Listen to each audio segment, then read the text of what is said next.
Welcome to the suburbs with Andy and Greg.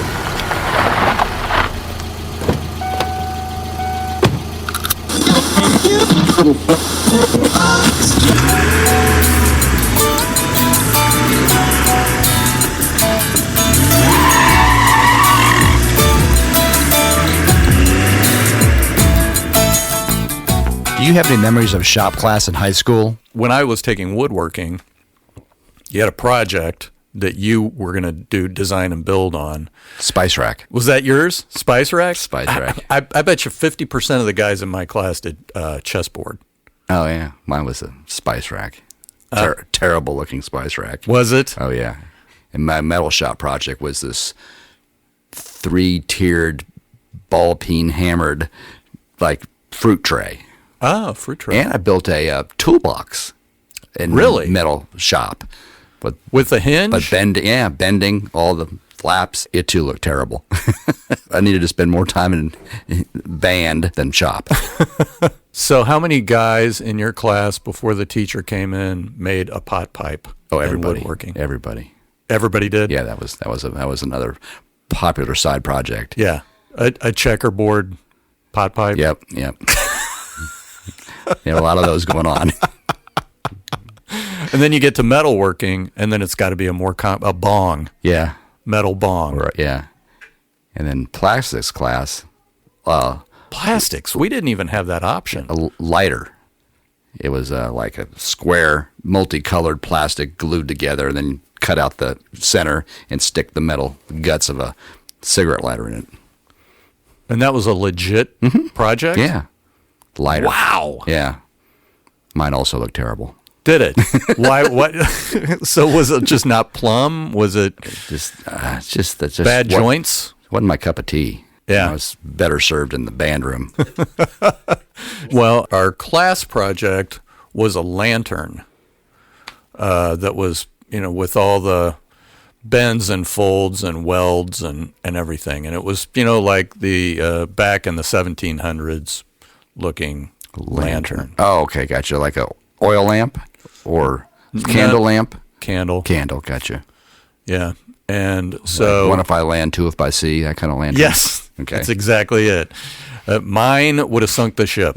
I mean, mine was terrible. But you had the good tools, and the thugs got the good tools because they wanted to have the good tools. And so all the people that were not aggressive got the bad old tools, and you couldn't cut metal with those metal shears at all. It was just jagged, torn, funky looking, which describes my lantern. Yeah. Perfectly describes the lantern. Right. It looked more like a saw edge than... I mean, there was nothing... Sharp edges and... Totally. Yeah, you're bleeding. If you pick up my lantern... You'll get tetanus. Right. I think somewhere it's probably long gone, but for the longest time that spice rack my mother still had.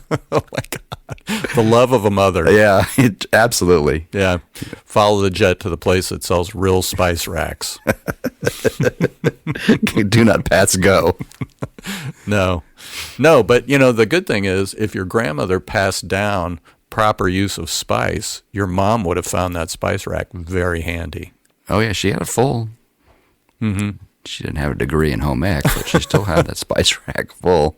So after the divorce, my mom this is the crazy thing, and you guys probably did it too, because it was, nobody really cared about fried food back then being bad for you. And so we had the French fry oil in a container in the refrigerator. Would you reuse over and over again? Over and over. Oh, yeah. And there was that one stray French fry laying down at the bottom of the coagulated French fry grease. Oil it right. Yeah, laying down there. At little sharp ends, French fry.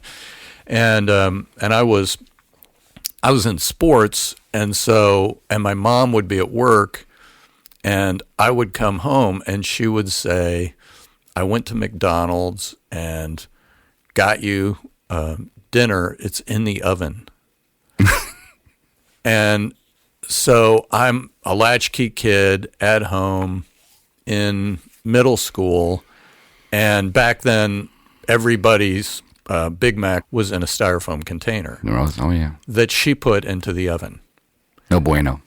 And so there's this hard plastic casket. Big Mac casket. Yeah, around my quarter pounder that has got PCBs or whatever styrofoam is made of, which is now not styrofoam anymore. No. It's just a sheet of hard plastic encasing my quarter pounder. And French fries that are, the one stray one that was that I just talked about, that was my entire pack of French fries because they went through the fryer and then they kind of got cold and then she put it into the oven and left. And an hour later, I come home from whatever practice it was to find my sarcophagus of quarter pounder and these burnt offering. Yeah, twice baked French fries. Did you eat it? I did taste the quarter pounder one time, and it tasted like styrofoam. I was like, I can't.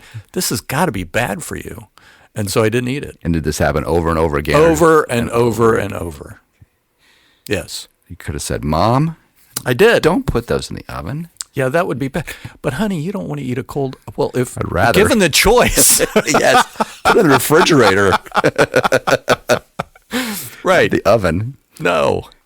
My parents live in a condo that's they've downsized several times, and they're now it's a room with a bed that pulls out of the wall. A little bigger than that, Okay. but they're limited on storage space. Okay. So they don't use their oven at all. They don't cook. I mean, they have all their meals are prepared It's a for them. cabinet. No. Well, yes. My dad, they put a roll of, my dad put a roll of trash bags in there, like storage. Yes. And my mother turned the oven on, I guess, the first time ever Okay. to heat something up.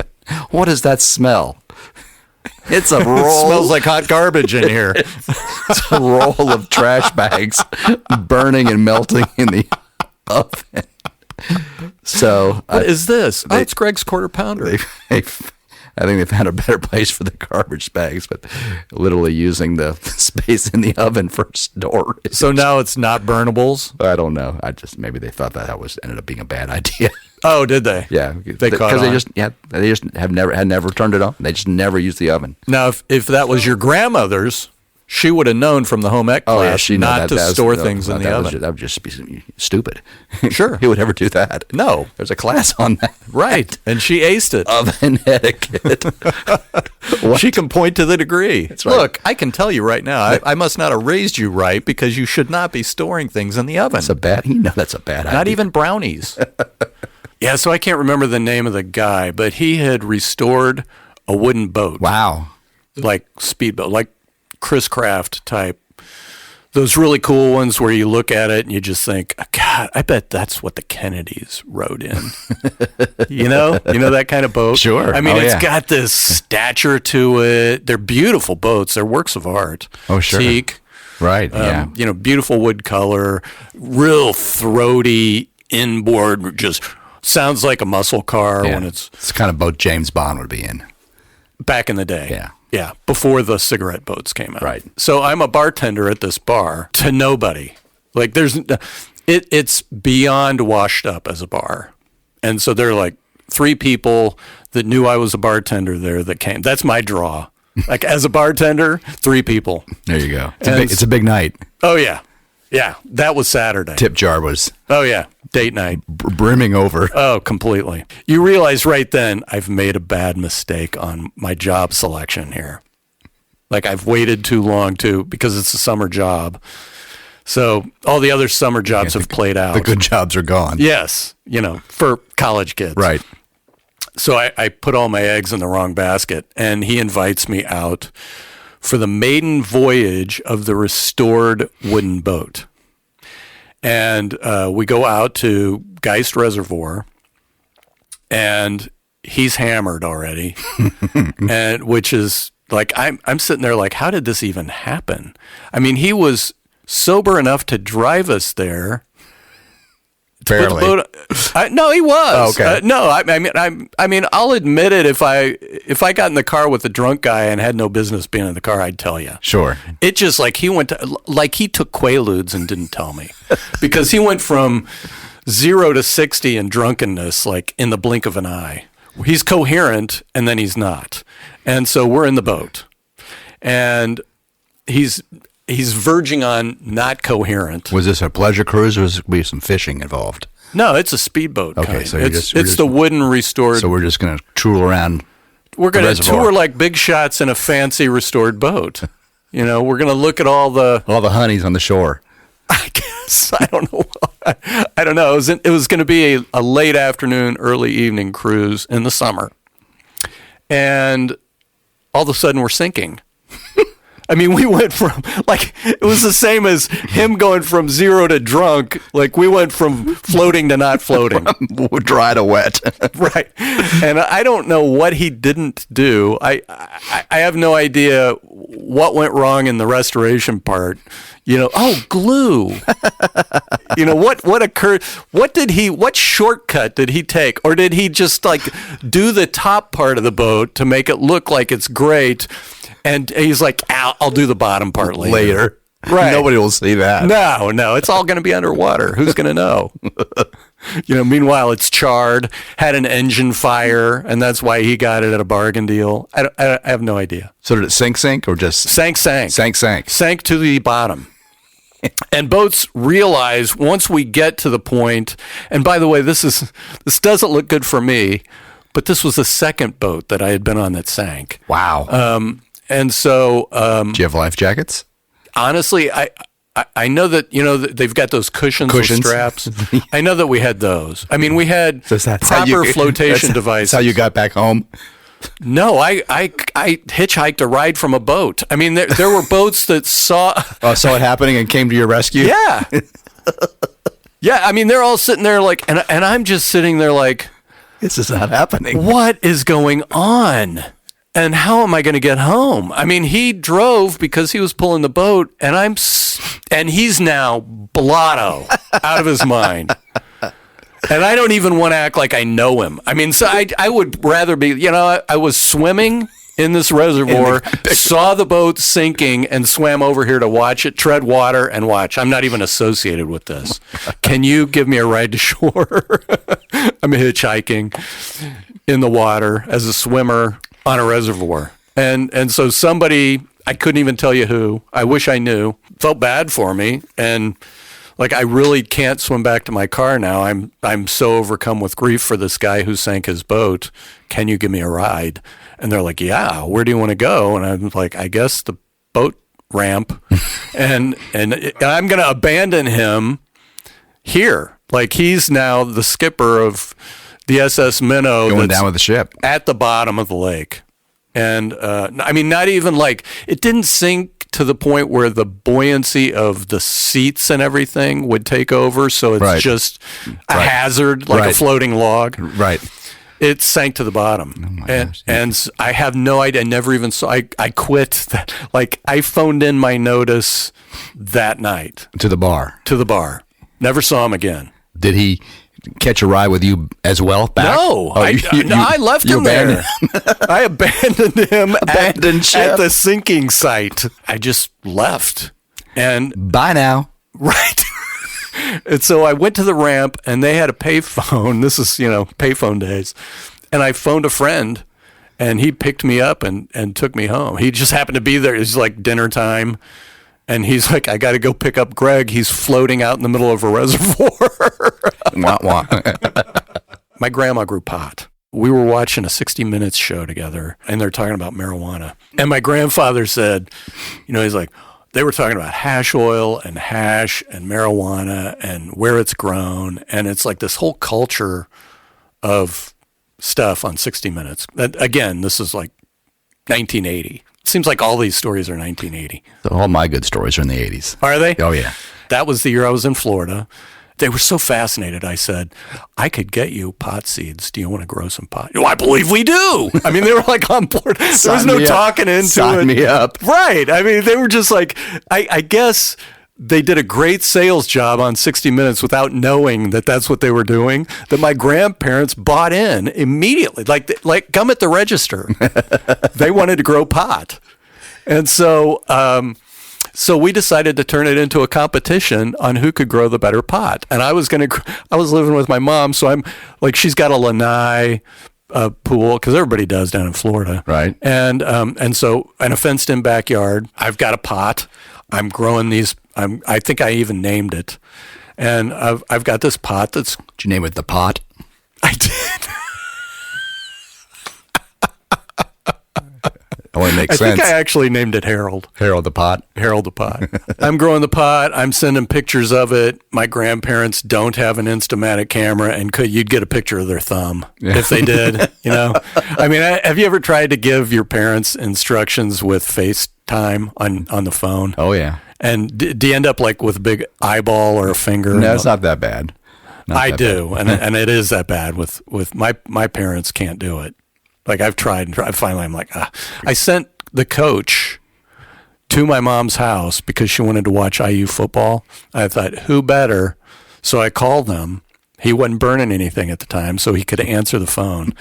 And I said, could you do me a huge favor? Because her dementia has gotten to the point where she doesn't know how to use a remote. She can't use her TV. And I said, could you go to Mom's house? This was the one nice thing he's done. And it was really nice. I said, could you go to my mom's house and turn on the IU football game? She wants to watch IU, and I can't. I've spent an hour trying to get Talk her through it, yeah. I can't do it. Yeah, I know. And he's like, yeah, I can do that. I said, thank you. I feel bad for all the things I said about you burning styrofoam. And how far down in the earth is that fire now? I mean, it's so hot. To the mantle. It is. It's so hot. The earth is now burning because of it. It's like that tire fire. Right, that never stops burning. Yeah. It's still smoldering. Right. So it's like she's grown it to the point where it's a legitimate, the FDA or DEA back in the day would have looked at that and said, okay, you're a marijuana farmer. Like that's where it was. It's legit. It's legit. And it's 1 month probably from being able to put it outside to be really legit. And I'm still in Florida, and my dad and my brother go down to the farm for Easter. And my granddad goes, hey, Tommy, my brother's name is Tom. Hey, Tommy, did your grandma tell you that she's growing pot? And, he's like full of glee when he says this. And my dad is like, bink! All of a sudden, the parental, like, lights and flashes and flags go off. And my dad could write the book on ethics for any corporation in America. He's totally a rule follower. He was raised by, her and a grandfather who was a moonshiner, drunk, died an alcoholic from Acorn, Kentucky. I mean, he was born in a 2-room cabin with a dirt floor in Acorn, Kentucky, and he is an American success story. He did not let his surroundings or environment drag him down. But he also has no wiggle room when it comes to legal or illegal. Rules are rules. Rules are definitely rules, and they weren't meant to be broken. And so when he found out that his mom was growing pot in their farmhouse, he immediately freaked out and thought they'd be shut down and arrested. And come on. And so he killed their plan. What year was this? 1980-ish. 80s. Still the 80s. Right. And so, and coincidentally, at the same time, my mom, who apparently knew that I was growing this pot plant in the backyard, her brother was coming to visit. And she thought, I need to get rid of the pot plant before my brother comes here and sees that I'm growing pot in the backyard. And so I came home from work one day, and I went out to tend to your garden. Caress the plant, which was budding at a very early age, and it was gone. And I said, "Hey, I had a plant growing." I didn't say, "Hey, what happened to my pot?" Hey, Mom. Hey, Mom. Where's my pot? Hey, you know this house that you own? You're doing something in the backyard that is just not okay with me, and it's called killing my pot plant. So where's the missing pot plant? And so she said, yeah, I knew it was pot, and your uncle's coming to visit, and so I pulled it out and buried it in the lot next door. And I went out. It was pretty easy to see the shallow grave. Dug it up. I went and dug it up. Hell yeah. And I tried to get it to grow again. It was no mas. No bueno. Stick it in the ground. Yeah, I nurtured it. She killed it. She killed it. So she collaborated without knowing with her ex-husband, who also killed a plant at almost the same time. Like parallel thought. Interesting. Yes. Imagine. So there was no victor. None. That was the competition to find out who could grow the better plant, and she was a wicked farmer. Let me tell you. So the one up in Indiana was destroyed by your dad. Yes, because he went and saw what she was growing and ripped it all up and said, "Mom, you can't do this. It's against the law. Oh, so you could be arrested." And she's like, "Hey, Killjoy. Hey, Mr. Downer. It's a hobby." I'm growing this in my house. I'm not hurting anyone. Greg is in on this. What? You didn't have to tell me that. So was it being eventually for consumption at some point? I don't even know. We didn't even talk about that. Or she just could have been growing sunflowers. Could have been. Just as easily. But 60 Minutes didn't do a story on sunflower. Hi, this is Andy. If you enjoyed listening to our podcast, please be sure to subscribe and share. Remember, laughter is contagious. Help us spread it by telling a friend.